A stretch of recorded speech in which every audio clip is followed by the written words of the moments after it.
Hello everyone, मैं हूँ संगीता और स्वागत है आपका आपके अपने channel iconic Sangeeta maths academy में।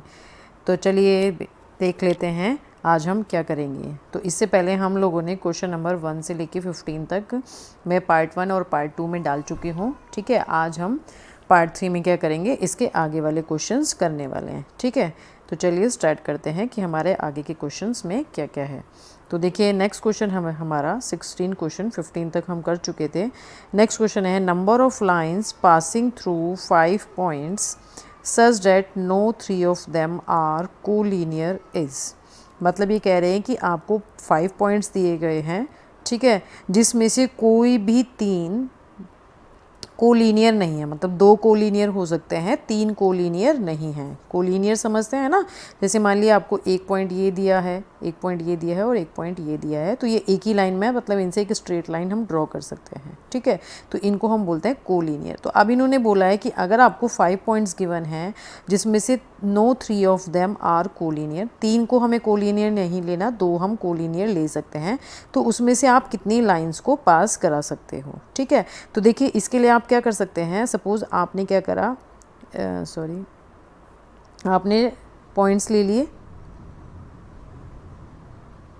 इस तरह से।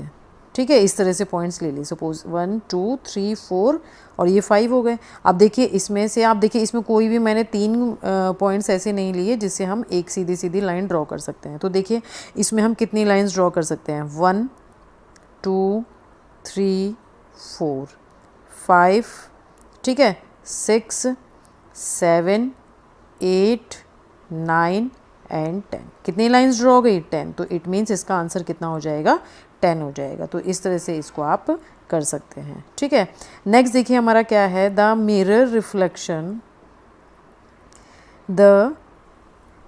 Reflection of a regular clock seems to show the time as 1:30। What time is the clock actually showing. ठीक है, मतलब ये कह रहे हैं कि अगर मिरर में टाइम 1:30 दिखा रहा है तो एक्चुअली कितना टाइम वो क्लॉक दिखा रही होगी। तो आपने सपोज़ ये एक क्लॉक बना ली, ठीक है, और यहाँ पर सपोज़ मैंने 12 लिया, ये 1 हो गया, 2 हो गया। ठीक है, इसको एक थोड़ा सा मैं बना लेती हूँ, फिर आते हैं। ठीक है,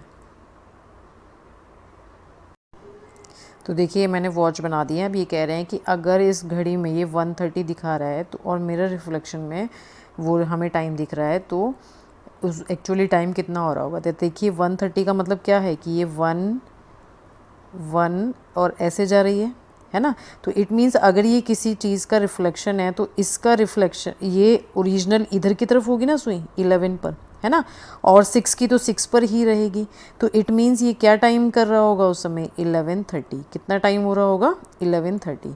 क्योंकि हमें पता है कि मिरर रिफ्लेक्शन का मतलब क्या होता है कि मान लिए इधर हमारे पास इस तरह का कुछ बना है तो इधर भी ऐसा ही कुछ बनेगा, है ना। बस उसका क्या होता है, यहाँ पर एंगल चेंज हो जाता है। तो यहाँ पर भी यही हुआ है कि ये वाली जो आपको लाइन गिवन है ये मिरर में ऐसी दिखाई देगी। सपोज़ करिए ये आपका मिरर है इस तरह से, ठीक है, तो ये लाइन इधर की ऐसी दिखाई देगी और ये वाली तो एग्जैक्टली इस तरह की ही दिखेगी। ठीक है, तो इसका आंसर हो जाएगा 11:30। यानी 11:30 का जो मिरर इमेज है वो हमें कितना दिख रहा है, 1:30 दिख रहा है। ठीक है, नेक्स्ट देखते हैं। नेक्स्ट क्वेश्चन है हमारा, on the surface of which of these shapes will you find it impossible to draw a straight line. ये कह रहे हैं कि इनमें से कौन सी शेप ऐसी है जिस पे आप एक स्ट्रेट लाइन नहीं ड्रॉ कर सकते। ठीक है, तो देखिए एक सर्कुलर डिस्क है। सपोज़ ये एक सर्कुलर डिस्क है जिससे आप खेलते हैं, उड़न तश्तरी होती है ना जो, उसे कहते हैं। तो देखिए इस पर हम एक स्ट्रेट लाइन ड्रॉ कर सकते हैं ना। तो ये वाला तो हो सकता है ना। इस मतलब इन्होंने पूछा है कि किस पर हम नहीं कर सकते। तो सिलेंडर, देखिए सिलेंडर हमारा कैसा होता है, इस तरह का होता है सिलेंडर, है ना। सिलेंडर इस तरह का होता है। तो ये देखिए ये जो हमारी ये वाली है, जैसे सपोज़ करिए ग्लास है, ग्लास के ऊपर आप एक सीधी सीधी लाइन ड्रॉ कर सकते हैं ना। तो इट मीन्स इसमें भी पॉसिबल है। कोन हो गया, कोन कैसा होता है, कोन हमारा इस तरह का होता है। तो कोन में भी हम जो नीचे हमारा सरफेस है हम उस पर भी कर सकते हैं, और जो हमारे पास ये वाला सरफेस है इस पर भी कर सकते हैं 3D में। ठीक है, अब जो आपका स्फेयर है, यानी सपोज़ करिए आपके पास एक बॉल है, रबड़ की बॉल है, तो क्या आप उसके ऊपर कहीं से भी एक स्ट्रेट लाइन ड्रॉ कर सकते हैं जो कि उसके ऊपर पूरी की पूरी आ जाए उस सरफेस के ऊपर? नहीं कर सकते ना। बस क्या हो सकता है, ज़्यादा से ज़्यादा आप इतनी ड्रॉ कर सकते हैं जो इसको सिर्फ टच करते हुए जा सकती है है ना। तो इट मीन्स सी, ये जो डी है ये इसका आंसर हो जाएगा, जिस पर हम एक स्ट्रेट लाइन ड्रॉ करना इम्पॉसिबल होता है। ठीक है, नेक्स्ट देखिए, नेक्स्ट है हमारा in the figure which of the following is a chord but not a diameter of the circle with O as its centre. ये कह रहे हैं कि इस फिगर में, ठीक है, कौन सी ऐसी लाइन है जो कॉर्ड तो है बट डायमीटर नहीं है। क्या, कॉर्ड तो है बट डायमीटर नहीं है। तो देखिए हमारे पास ओ टी, अब जो जो ऑप्शंस हैं उसके अकॉर्डिंग चल लेते हैं। तो देखिए ओ टी जो हमारा, ये जो ओ टी दिया है ये तो हमारी रेडियस है, तो ये तो नहीं हो सकता। पी एस को ले लेते हैं, तो पी एस तो हमारा सिर्फ यहीं पर ख़त्म हो गया, इस वाले पर ही, तो ये वाला भी नहीं हो सकता, ये भी नहीं हुआ है। ठीक है, नेक्स्ट है हमारा पी क्यू तो हमारा डायमीटर है। इन्होंने क्या बोला है, इन्होंने बोला है कि वो डायमीटर नहीं होना चाहिए, तो ये वाला ऑप्शन भी नहीं होगा। नेक्स्ट क्या है, आर टी। अब देखिए आर आपका कहाँ है, यहाँ पर, और टी कौन सा है, ये। तो अगर मैं इस आर टी को मिला दूँ तो ये हमें एक कॉर्ड मिल रही है। ठीक है, कॉर्ड मिल रही है, और इसको हम डायमीटर नहीं कह सकते क्योंकि ये सेंटर से होकर नहीं जा रही है। ठीक है, तो इसलिए इसका जो सही आंसर होगा वो क्या हो जाएगा, आर टी हो जाएगा। ठीक है, नेक्स्ट देखते हैं। नेक्स्ट है हमारा a polygon of 6 sides is called. 6 sides वाले पॉलीगन को हम क्या बोलते हैं, जैसा कि कल मैंने अपनी वीडियो में बताया था अलग अलग साइड्स में कि किस साइड्स के शेप को हम क्या कहते हैं। तो पॉलीगन जो होता है उसकी 6 साइड्स इस तरह से होती हैं, तो इसको हम बोलते हैं हेक्सागन। क्या बोलते हैं इसको, हम हेक्सागन बोलते हैं। इसमें 6 साइड्स होती हैं। ठीक है, तो ये इसका सही आंसर होगा। पेंटागन में 5 होती है, ऑक्टागन में 8 होती है, और नैनोगन में 9 होती है। ठीक है, तो ये वाले हमारे ऑप्शंस इसमें से नहीं होंगे। कौन सा आंसर आएगा इसका, हेक्सागन आएगा। नेक्स्ट इसमें हम देखते हैं कॉम्पिटेंसी बेस्ड क्वेश्चंस। ठीक है, तो देखिए हमारे पास क्वेश्चन में क्या गिवन है, Ashish and Rohan were playing in a circular garden. ये एक सर्कुलर गार्डन गिवन है। ठीक है, जिसमें आशीष और रोहन खेल रहे हैं। They were observing different parts of the garden. ठीक है, उन्होंने गार्डन के डिफरेंट पार्ट्स को ऑब्जर्व किया, और उन्होंने अपनी मैथ्स के जो कंसेप्ट उन्होंने सर्कल्स में सीखे थे उनको इससे कंपेयर करके देखा। ठीक है, तो ये कह रहे हैं कि अब इन्होंने, इनके दिमाग में कुछ इस तरह के क्वेश्चंस आए हैं। ठीक है, read the questions given below and help them to revise the concept, है ना। तो उन्होंने अपने दिमाग में इस तरह के कुछ क्वेश्चंस क्रिएट करे, तो हम उनकी हेल्प कर सकते हैं। कैसे, देखिए सपोज थोड़ा सा छोटा कर देती हूँ इसको क्योंकि पूरा नहीं दिख रहा। ठीक है, तो देखिए हमारा पास इसमें फर्स्ट क्या है, फर्स्ट ये कह रहे हैं name the chord of the given circle. Name the chord of the given circle, हमें इस सर्कल में जो कॉर्ड गिवन है वो बतानी है। तो देखिए हमारे पास इसमें कॉर्ड कौन सी गिवन है, कॉर्ड तो सिर्फ एक ही गिवन है, ए बी। कौन सी गिवन है, सिर्फ ए बी। तो इट मीन्स इस वाले का जो आंसर होगा वो क्या आ जाएगा, सी आ जाएगा। ये भी नहीं है कॉर्ड, ये भी नहीं है, और ए ओ भी नहीं है। ठीक है, नेक्स्ट इन्होंने पूछा है how many radii are in the given circle. जो आपको सर्कल गिवन है उसमें कितनी रेडियाई आपको दिख रही हैं। रेडियाई क्या होती है, अब आप सोचेंगे कि रेडियाई पता नहीं क्या होती है, हमने तो रेडियस सुना है। तो देखिए जो रेडियस होता है ना, ये होता है सिंगुलर फॉर्म। ठीक है, अगर हम इसको प्लूरल, इसका हम प्लूरल निकालें, यानी अगर एक से ज़्यादा रेडियस हैं तो उसको हम क्या बोलते हैं, रेडियाई बोलते हैं। क्या बोलते हैं, रेडियाई बोलते हैं। ये सिंगुलर फॉर्म है और ये इसकी प्लूरल फॉर्म है। ठीक है, तो ये पूछ रहे हैं कि इसमें कितनी रेडियस हमें गिवन है। तो देखिए ओ बी और ओ ए, बस 2 ही तो रेडियस गिवन है हमें। तो इट मीन्स इसका हमारे पास आंसर क्या हो जाएगा, 2। क्या हो जाएगा, इसका आंसर 2 हो जाएगा। हमें 2 रेडियस इसमें गिवन है। ठीक है, नेक्स्ट इन्होंने पूछा है name the point which is lying in the interior of triangle A O B. जो ट्राइंगल ए ओ बी के इंटीरियर में आ रहा है उस पॉइंट का नाम हमें बताना है। तो देख लेते हैं हमारे पास ए ओ बी के अंदर क्या पॉइंट आ रहा है। तो देखिए ए ओ बी हमारा कौन सा है, ए ओ बी, ये ट्राइंगल है ना। तो इस ट्राइंगल के हम अंदर हमारा क्या पॉइंट है, एन, और तो कुछ नहीं है।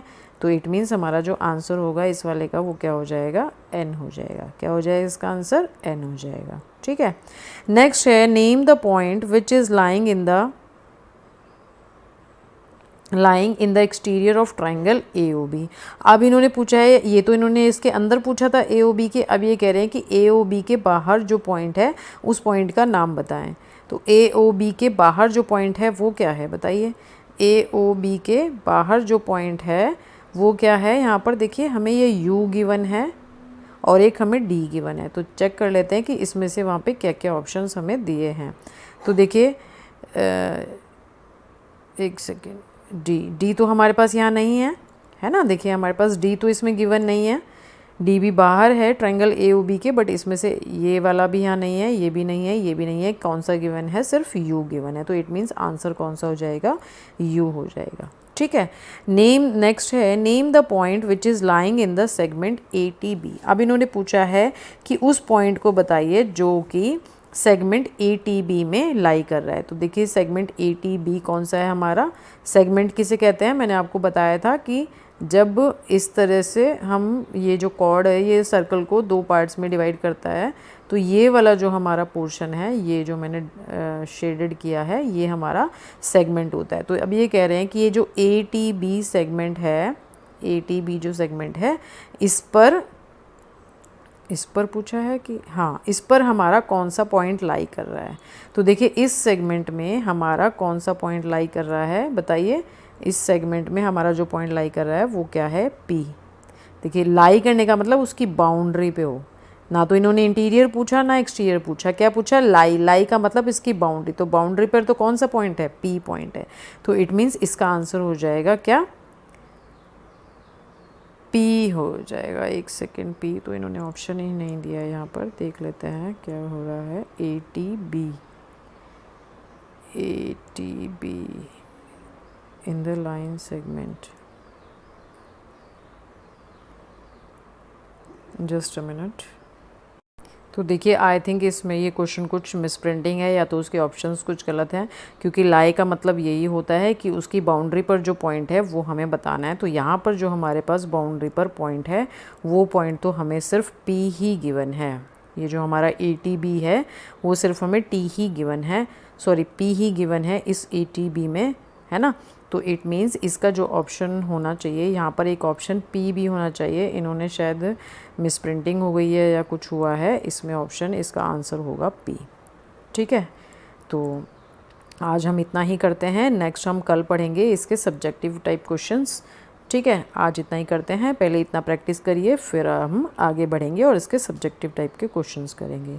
और अगर आप लोगों को मेरा ये वीडियो पसंद आया है तो प्लीज़ इसे लाइक करिए, शेयर करिए अपने फ्रेंड्स के साथ, और उनको बोलिए अगर उन्होंने अभी तक सब्सक्राइब नहीं किया है, अगर आप पहले भी उनके साथ शेयर कर चुके हैं और आप लोगों ने सब्सक्राइब नहीं किया है तो प्लीज़ आप भी करिए। ठीक है, थैंक यू, मिलते हैं कल, तब तक के लिए बाय।